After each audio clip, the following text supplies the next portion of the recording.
Hello everyone, welcome back to the Cozy Chair. I am excited to read to you a book about a bear.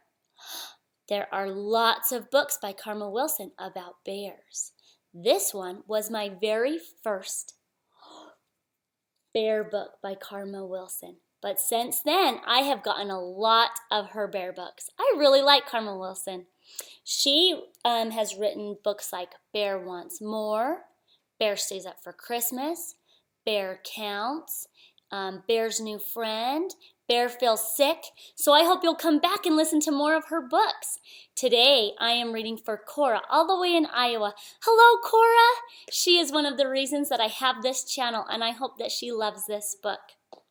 So, Bear Snores On by Carmel Wilson, illustrated by Jane Chapman. Ooh, it's pretty blustery. And there is a dark cave. Wonder what's living inside that cave. In a cave in the woods, in his deep, dark lair, through the long, cold winter sleeps a great brown bear. Cuddled in a heap with his eyes shut tight, he sleeps through the day, he sleeps through the night. The cold winds howl and the night winds growl, but the bear snores on. An itty-bitty mouse pitter-pat tiptoe creep crawls in the cave from the fluff cold snow. Mouse squeaks, too damp, too dank, too dark, so he lights wee twigs with a small hot spark. There comes Mouse. Mouse is coming into Big Bear's den. The coals pip-pop and the wind doesn't stop, but the bear snores on. Two glowing eyes sneak peek in the den. Mouse cries, "Who's there?" And a hare pops in. "Oh, Mouse," says Hare, "long time no see." So they pop white corn and they brew black tea. Mouse sips wee slurps, Hare burps big burps, but the bear snores on. A badger scuttles by, sniff snuffs at the air. "I smell yummy yums, perhaps we can share." "I've brought honey nuts," Badger says with a grin. "Let's divvy them up, cozy down, and dig in." And they nibble and they munch with a chew, chomp, crunch.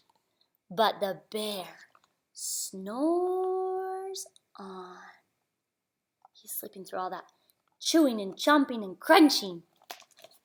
Don't you love to hear that? Chew, chomp, crunch. Such a fun thing to say. A gopher and a mole tunnel up through the floor. Then a wren and a raven flutter in through the door. Mole mutters, "What a night! What a storm!" twitters wren. And everybody clutters in the great bear's den.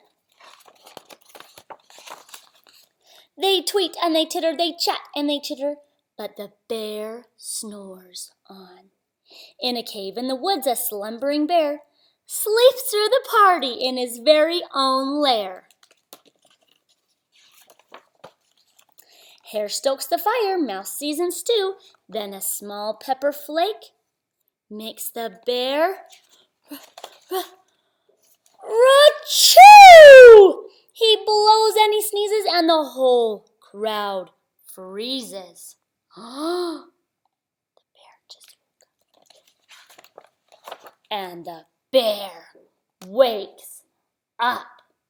Bear gnarls and he snarls, bear roars and he rumbles, bear jumps and he stomps, bear growls and he grumbles. "You've snuck in my lair and you've all had fun, but me, I was sleeping and I've had none." And he whimpers and he moans and he wails and he groans, and the bear blubbers on. Mouse squeaks, "Don't fret, don't fuss, look, see. We can pop more corn, we can brew more tea." Bear gulps, bear gobbles, he sighs with delight. Then he spins tall tales through the blustery night. When the sun peeks up on a crisp, clear dawn, Bear can't sleep, but his friends snore on. Isn't that a fun book? I really like that book. It talks a lot about this bear's sleeping. He sleeps through the day and he sleeps through the night. That's because that bear is hibernating. Do you know that bears hibernate? That means they go to sleep for the winter. They eat all they can right before they go into their den. They curl up and their body eats all that fat that it's been storing up, and all the winter it sleeps. Another time I will read you Bear Wants More. That's about when the bear wakes up. Thanks for coming to